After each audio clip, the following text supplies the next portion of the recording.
धौलपुर गांव में मोटू पतलू नाम का एक दोस्त रहता था। दोनों में बहुत ही अच्छी दोस्ती थी और दोनों के पास बहुत ही ज़्यादा पैसा था, लेकिन दोनों की शादी नहीं हुई थी। यह सोच के मोटू बहुत ही ज़्यादा परेशान रहता था। एक दिन मोटू और पतलू पार्क की ओर घूमने गया।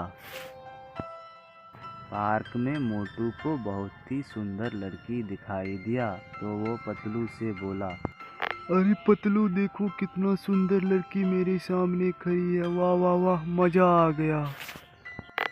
अरे मोटू, तुम्हें कौन सी लड़की दिखाई दे दिया? मुझे तो कोई भी लड़की नहीं दिखाई दे रहा है। अरे पतलू, वो देखो तुम्हारे पीछे खड़ी है। तुम अपने पीछे देखो और बताओ कि वो तुम्हारी भाभी बनने लायक है या नहीं। अरे मोटू, वाह कितना सुंदर लड़की है। ये तो मेरी भाभी बनने के बिल्कुल लायक है। तुम जाओ मोटू, इससे बात करो और अपनी शादी की बात फिक्स करो। अरे पतलू भाई, मैं अकेला कैसे जाऊं? देखो वो कितनी सुंदर है और मैं मोटा हूँ। क्या वो मुझे पसंद करेगी भाई? तुम भी चलो ना साई मेरे साथ और देखते हैं क्या होता है। अरे पतलू, तुम जाओ, मैं तुम्हारे पीछे खड़ा हूँ और वो तुमसे शादी ज़रूर करेगी। तुम पहले उससे बात तो करो। ठीक है पतलू, तुम मेरे पीछे ही खड़े रहना और मैं उससे जाके बात करता हूँ, देखता हूँ वो क्या बोलता है। यह कहकर मोटू उस लड़की से बात करने के लिए चले गया। अरे ये तो मोटू और पतलू है। अच्छा हुआ ये दोनों खुद मेरे पास चल के आ रहा है। अब मैं इन दोनों को अपने वश में करके गांव के सारे आदमी को एक एक करके मारूंगा। अरे आप मोटू और पतलू हो ना? अच्छा हुआ आप हमें मिल गए। मैं तो आप ही से मिलने के लिए आपके गांव धौलपुर जा रहा था। अरे आप हमें कैसे जानते हो? मैं तो आपको नहीं जानता हूँ और हम दोनों तो कभी आपस में मिले भी नहीं है, तो आप हमें कैसे जानते हो? जरा बताएंगे हमें। अरे आप तो चर्चा तो मेरे गांव में होता ही रहता है। मेरे गांव के लोग हमेशा बोलता रहता है कि मोटू और पतलू बहुत ही बहादुर है और वो सबकी मदद करता है। क्या आप मेरी मदद करोगे? अरे हाँ हाँ, मैं आपकी मदद ज़रूर करूँगा। आप हमें बताइए कि आपको कौन से चीज़ की दिक्कत है और मुझसे आपको क्या मदद चाहिए।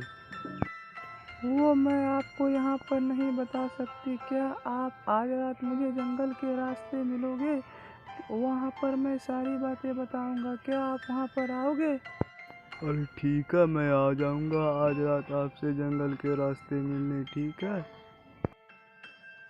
यह कहकर वह दोनों वहाँ से चले गए। लगता है मोटू उस लड़की से शादी की बात कर लिया है। ठीक है, पूछ कर देखता हूँ वो लड़की उससे क्या बोली।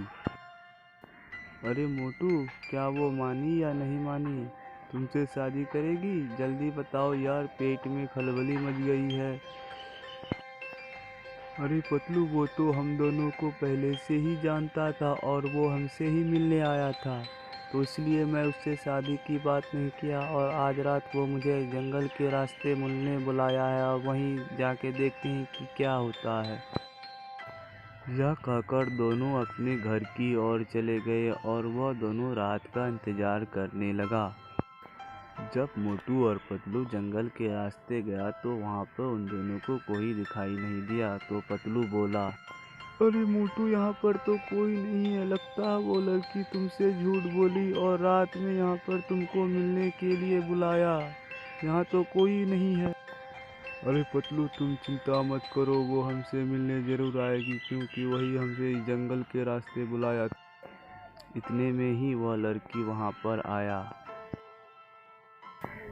अरे आप आ गई? हमें तो लगा कि आप नहीं आओगी। देखो पतलू भी बोल रहा था यहाँ पर कोई नहीं है, चलो घर। वो नहीं आएगी तुमसे मिलने के लिए। अरे मैं क्यों नहीं आती भला? मैं तुम दोनों को वश में करके धौलपुर गांव के सारे आदमी को एक एक करके मारूंगा। तुम बहुत ही बहादुर बनते हो ना। मैं तुम्हें ही वश में करके गांव के सारे आदमी को एक एक करके मारूंगा। इतने में ही वह सुंदर लड़की छोटी वाली चुड़ैल बन गई। अरे मोटू पतलू, तुम तो फंस गए मेरे जाल में। अब मैं तुम्हें वश में करके ढोलपुर गांव के सारे आदमी को एक एक करके मारूंगा। अरे पतलू, ये हमें वश में कर रहा है। तुम यहाँ से भाग जाओ और गांव वालों को बचाना और हमें इसके चंगुल से ही बचाना। ठीक है, तुम यहाँ से भाग जाओ। मोटू जब पतलू को भागने के लिए बोलता है तो पतलू वहाँ से भाग जाता है और चुड़ैल मोटू को अपने वश में करके उसे भी एक राक्षस बना देता है।